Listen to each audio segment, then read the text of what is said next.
LinkedIn videos and LinkedIn audio. Yes, those audio messages that can be sent in the private message, as well as those private videos that can be sent via LinkedIn message. Many of us are not taking advantage of it. And today, my friend Ollie is going to talk about how he's doing that and how he's seeing people using it and how you can get more appointments from taking advantage of these powerful tools on LinkedIn. You're going to love this session.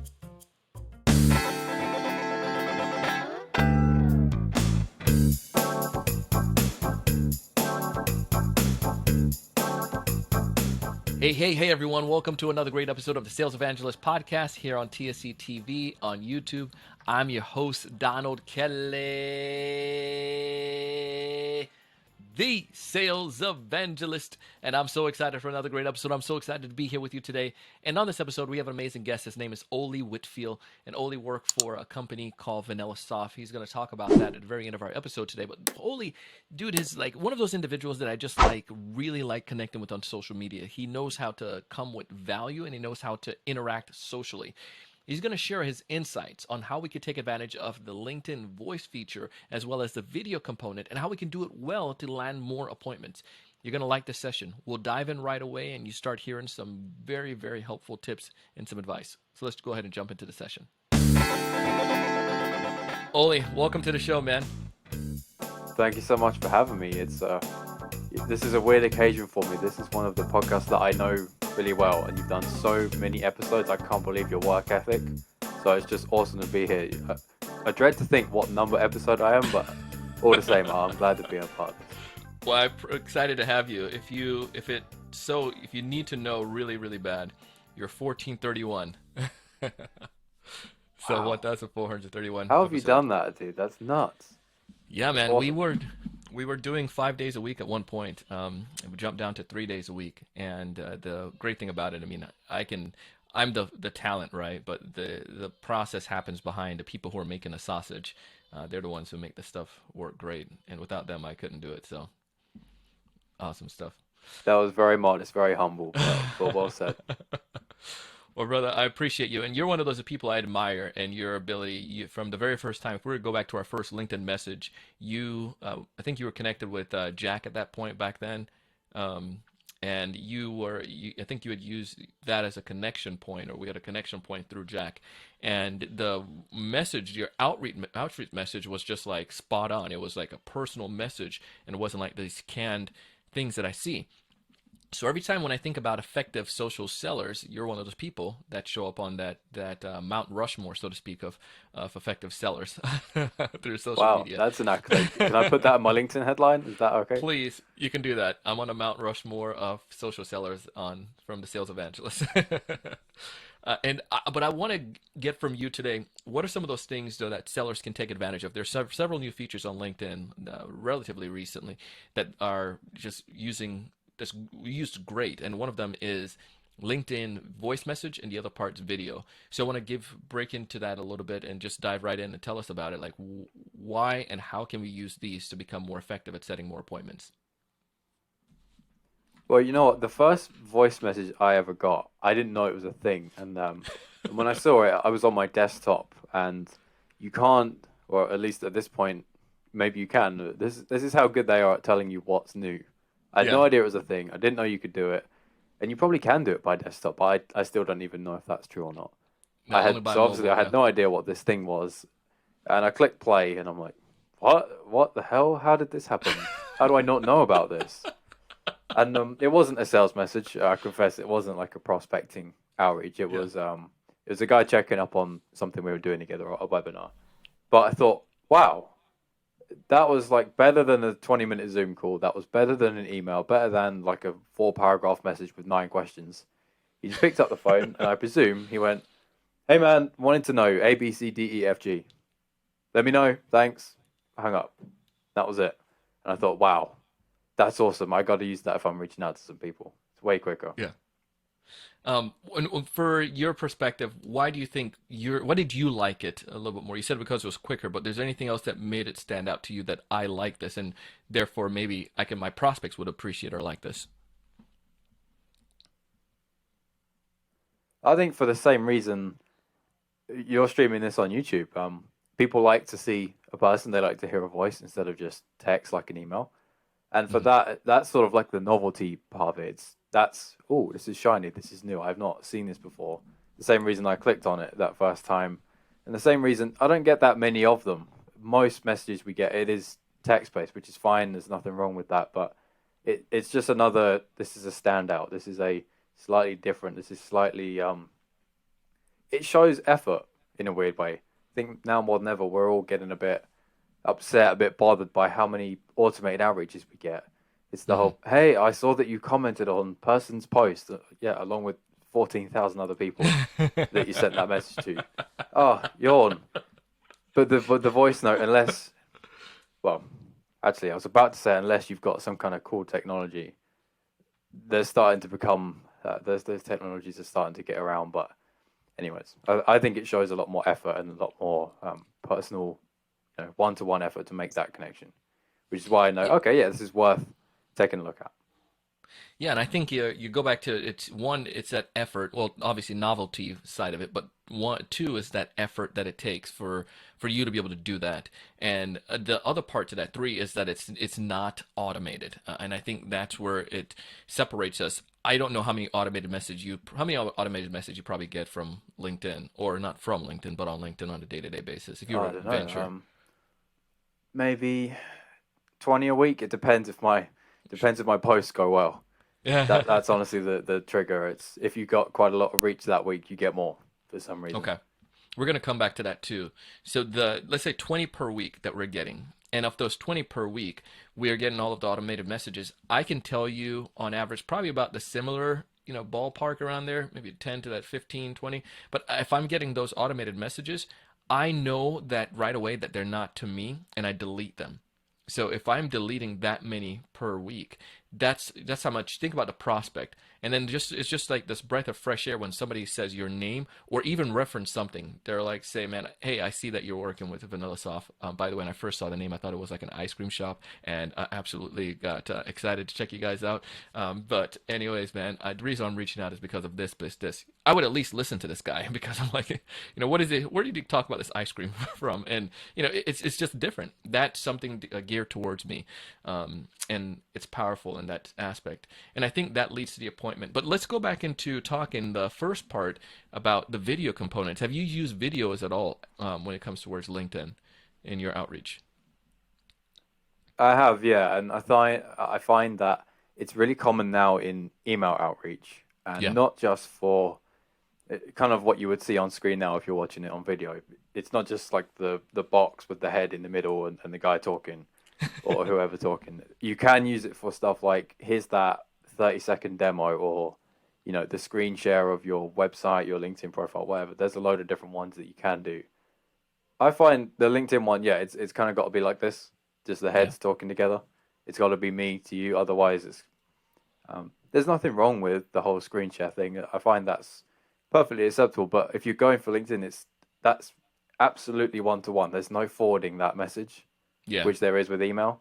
So I find that's more appropriate. Where yeah, I'm gonna sit here. Maybe I have a whiteboard. Maybe I put that Hey Donald thing on the whiteboard, and I say, Hey Donald, look, I got a cool video for you, and that's the intro to the video. But I find as best you can do that get your face, get your voice there, because that's I forget the numbers, but there's a stat like how we interpret what's said to us is 4% about the written word and like Hmm. 80% tone of voice or something. Or maybe Yeah. I've butchered that stat, but as much as you can rely on that, the best I think. And I try to keep it around 60 seconds, never any more than that. Otherwise, it's Yeah. just I find it difficult to digest it, if you know what I mean. Of course, and I think you're the yeah. I can't remember the exact stat either, but we'll find that. Maybe we will put it in the show notes. But it's essentially they're coming back to the body language component.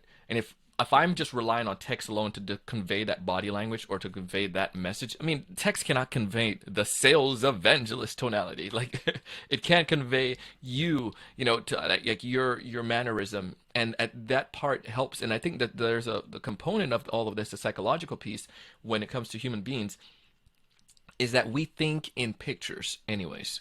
So if I'm able to picture you, if I'm able to use more of my senses to communicate with you, it increases the chances of you being if I'm you understanding me. So you're gonna see me, you're gonna hear me. You can't smell me or feel me, but it's much better than just reading what I would write. And you get a chance to see that mannerism, and we can build that trust. People do business with those that know, like, and trust right away. And I think there's some value in that component. But I would love to hear any stories of or experiences that you have when it comes towards how do you feel that this part can help to schedule more appointments, or have you used this, any of the videos or voice messages features of LinkedIn to schedule any appointments, or seen an increase, or heard any stories within your own organization because you're steep in the social world? I have, yeah. So the main thing, I think I've learned this the hard way. This is like rule 101 before you actually get into it. Think of this as really, really, really targeted. So don't go and say, got 1,000 leads. Yeah. We're going to have at it and have a whole load of LinkedIn videos. It will take you, you can't really do a proper LinkedIn message in under a minute. So even if you did 30 seconds, that's still 500 hours, Yeah. 500 minutes. That's a long time to be sending voice notes, talking to your phone. That's a really long time.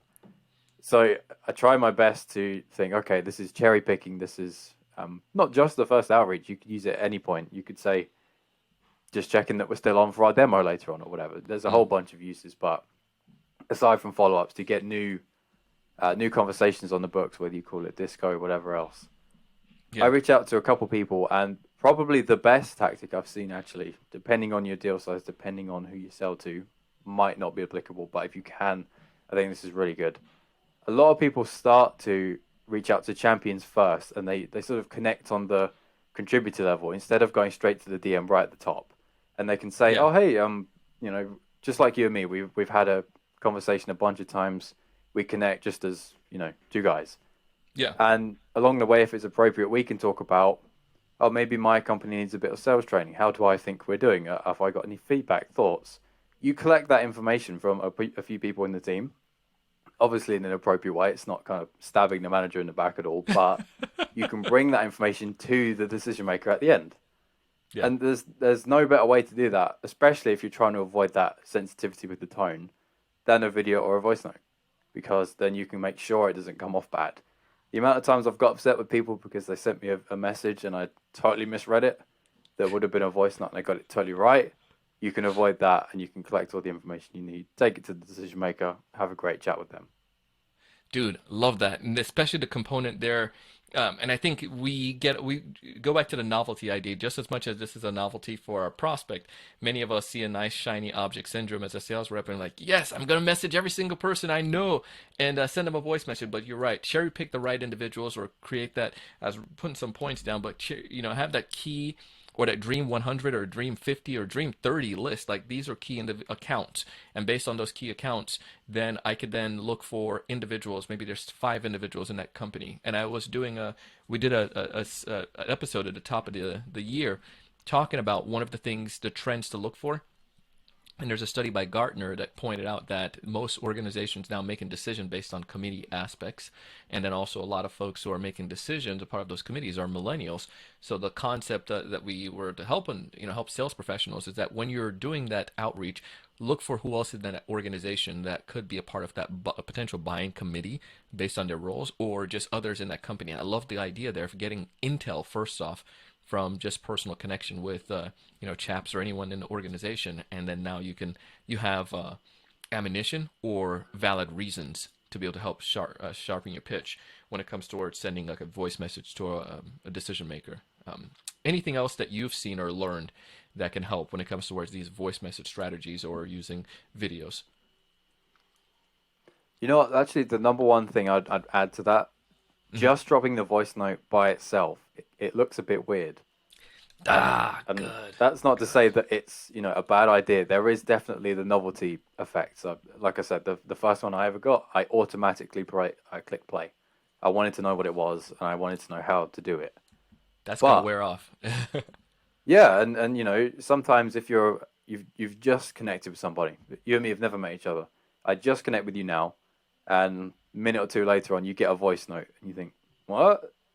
This feels a bit like the connect and pitch type of thing, and you don't really understand what the voice note is, especially if you haven't had one before. So to caveat, unless you've done it a couple of times with that person, write the notes first.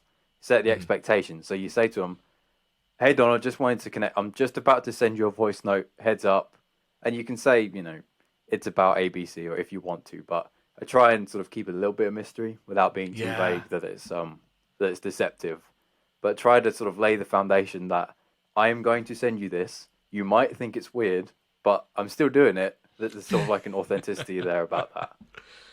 Yeah, you're so right on that. I mean, and I when I think about it for even myself, since I use them a lot, and like you said, I use them for all different purposes, just to connect with folks, or confirm something, or whatever, different stage of the process, telling a client, complimented something I saw from them on social media. But the piece though, when I do get them randomly, it's almost like in my mind, I you can automatically probably start associating it with like, is this a spam? It's a random link. I'm grateful that it's LinkedIn, so we know that's not the case. But still, yet it has that could have that association unless it's specified, or it's like, okay, it's 1 minute. There's going to be a pitch in this.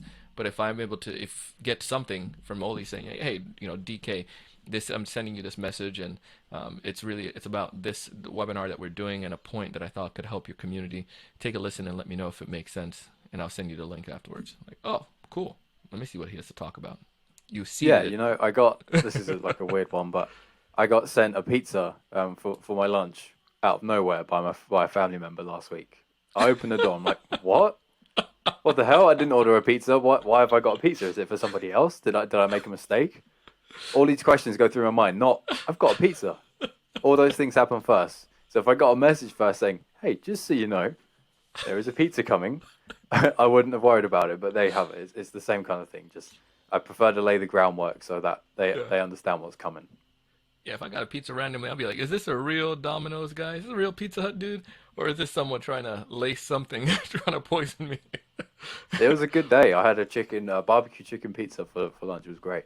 Man, what company? What pizza Oh, it's chain? Pizza Hut. Is like Oh, the best one around here. All the other ones aren't quite so good. So I'm like, wow, it's gonna be a all good right. day. Noted. So if I want to get on your good side, I probably need to send you a barbecue chicken pizza with a Uh, note beforehand. you guys need Nando's in North America. That's where it's Nando's. at. Yeah. Oh, all right. Well, I need to put a point in that one. Well, we were just talking about before this, y'all, that I want to go on when this all lifts. I want to go on the other side of the pond. We were planning to do some European stuff before, and then COVID hit and kind of threw our plans out the window. But as travel opened back up over the next year, we want to come over there. So Nando's, they're We'll on the do list. like a live in Nando's with a beer episode. Live from Nando, the sales evangelist. That'll be episode like what? We'll probably be like, let's say 2000 by then. Wow, that's Dude, crazy, man. well, I mean, it's the idea though. But you go back to it, man. If we can bring folks like you on the show who can bring value and share principles and tips like this, I mean, it goes a long way. Um, I want to go back to this idea though. You mentioned a little bit ago we were talking about the sending messages to prospect, and we are talking about sending videos as well to prospects. The personal effect, we talked about that a little bit, but then the post, the creating effective posts. How do those posts tie back to you getting appointments? Because I know that I have my theory, but I would love to hear from you. You mentioned that.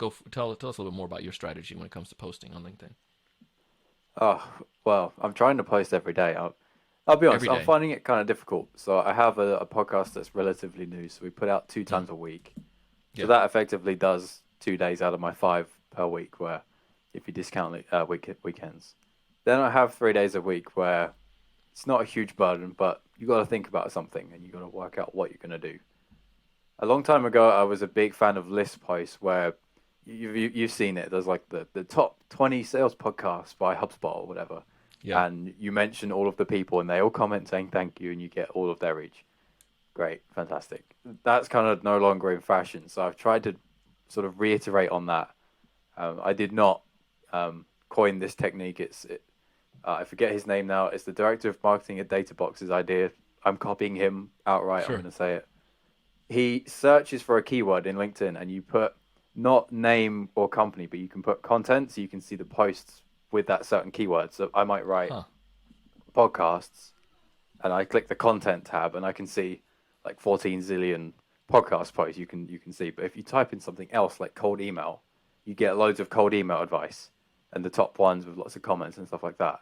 So I can go, oh look, Donald had this great nugget about how to write a cold email. I screen cap about 5 or 6 of them at a time, save them on my iPad so I don't have to keep it, and then I just sort of do the whole list post thing again. I say, I was researching cold email for whatever reason, and here are some awesome nuggets that I found. Quote one, quick sentence, tag the person.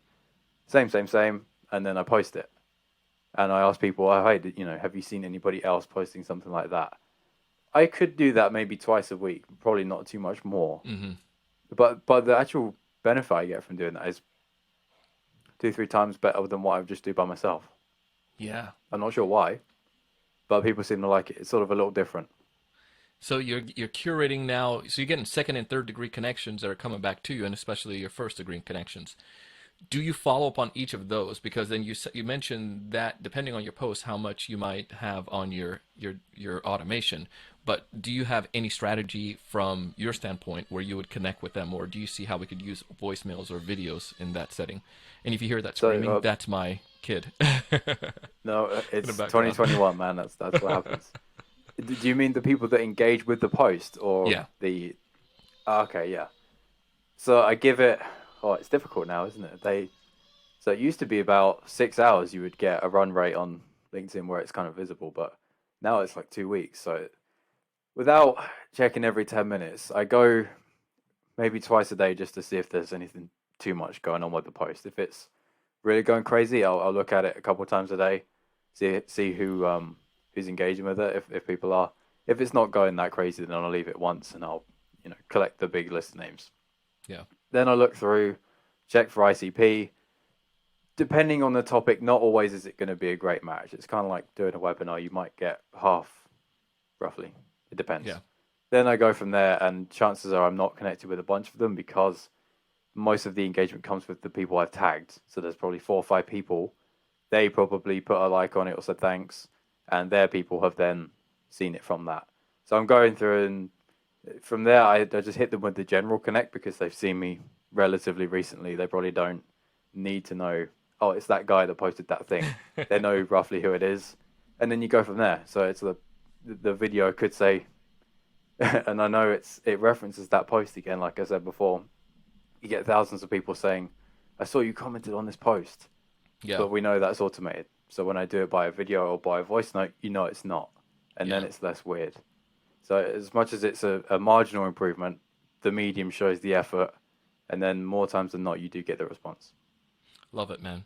I did an episode on polls because I'm a big fan of polls now, and I've seen that when I do a poll, I get probably about, I would say probably 60% of those people are second and third degree Yeah. connection, and it's fascinating with especially using a hashtag. So then following up on those folks with that personal message makes a big difference and could lead to some appointments. Any other strategies of getting more appointments that you might share with us as we wrap up here, the last minute? Any other strategies? Wow. A hot When it comes to question. LinkedIn voice message or videos, when it comes towards converting those into appointments, any other thoughts on that? Okay, so the more swings of the bat that you can get, the better, and that doesn't mean crank out 50 a day. So the best way to do that is calendar block, in my opinion. Everything I Hmm. do is calendar block, so that's whether you're doing it 8 in the morning or 3 in the afternoon, whatever. Book the whole hour. What you don't want is to be saying, right, lead number 2, Donald. Yeah. What do I say? You need to know, okay, I've already done the research for every single person. I know exactly what I'm going to say for each of them. And I'm going to sit and bulk record so that I have them so I can hit send, and that's done. You don't really want to be, right, I'm going to record, now I'm going to research, now I'm going to record, send. Nail the process, nail the routine for that so you can get more done, you get better at it. Second thing, you know what I was going to do before I jumped onto this podcast? My cat is just here above me to the right of my frame. She loves to jump in front of the camera when I'm doing stuff. I was going to take her out of the room, but I haven't. And you've Yeah. just had your dog barking. Don't worry about that. It really doesn't matter. Everyone knows that this stuff is going to happen unless, the house is on fire. hit, Might be a little pause, different. maybe come back when the house isn't on fire. But generally, it's fine. And if Yeah. it's really bad and you think it was that terrible and you couldn't breathe or anything when you recorded, just do it again. You don't have to send it. But generally, one voice note that's bad, better than 75 emails that prospect got. So don't worry about it. Love it, man. Now you work with Vanilla Soft. You mind telling us a little bit about that and then how folks can get in touch with you? Well, I'm lucky. I got a weird name. So that means if you if you search my name in their LinkedIn, you'll probably find me. And I'm kind of sad. There's a guy on Twitter who's got the @Ollie Whitfield, but I have to have the underscore at the end. I really want that account, and he doesn't even use it. So Come on, dude. I don't know how I get in touch with him to tell me, apart from if I just ask him. But there you have it. I'm always on LinkedIn. Yeah. My favorite place. I don't like Facebook anymore. It's all about LinkedIn for me, so I'm always there. And Vanilla Soft and AutoClose, I get to have a whole bunch of fun digging into what sales reps do, how they reach out to people all day. But vanillasoft.com, autoclose.com. If you can't spell that or if you can't remember it, it's on my LinkedIn profile anyway, so probably best to find it there. Ollie, thank you so much for coming on the show today, man. I appreciate your wisdom. Thank you again. Thanks, buddy. I appreciate you having me. Listen, that was Ollie, and if you want to connect with him, you can find him on LinkedIn as he shared. You can also connect with him on Twitter, but make sure to put that underscore at the end. We have all that information down in the description below, as well as if you're listening on Apple Podcasts, just swipe up on the cover art and you'll see all the show notes down below. Go ahead and click on that, connect with him. And while you're doing this as well, make sure to connect with our sponsors, our friends who are doing some amazing favors for us by giving you some amazing gifts. They're giving you some things that are very, very, very good. I highly recommend you take advantage of them. I love it, and this is why I recommend it to you all. If you haven't done so already, leave us a rating and review on Apple Podcasts. It means a lot. I want you to succeed. I want you to find more of those ideal customers. I want you to know what to say when you reach out to them. I want you to close more deals. But most importantly, I want you to go out and change your mindset each and every single day and do big things. Thank you so much for watching. Hey, thanks so much for taking the time to watch this video today. If you enjoyed the content, I ask you to go ahead and hit that like button, that thumbs up at the bottom right-hand corner. Also, to make sure to subscribe if you haven't done so already. This way, we'll keep you up to date with all the latest sales strategies, latest tools, and things that are going to help you to not only find more prospects, but to close more deals. Thanks so much.